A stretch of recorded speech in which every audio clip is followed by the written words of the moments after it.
ప్రియమైన దేవుడి బిడ్డలారా, ఒక సాధారణమైన వ్యక్తి ఈ లోకంలో జీవిస్తూ పరలోకం గురించి ఆలోచించాలంటే అతి కష్టమైన పని.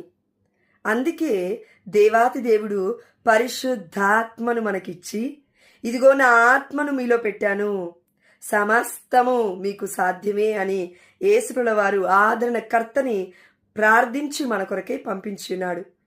రోమిలకు రాసిన లేఖ 8వ అధ్యాయము 26వ వచనం ఇలా సెలవిస్తూ ఉంది. బలహీనులమైన మనకు ఆత్మ కూడా సహాయపడును. ఏలయనా మనము యుక్తముగా ఎట్లు ప్రార్థింపవలెనో మనకు తెలియదు. మాటలకు సాధ్యపడని నిట్టూర్పుల ద్వారా మన కొరకే ఆత్మయే దేవుణ్ణి ప్రార్థించును.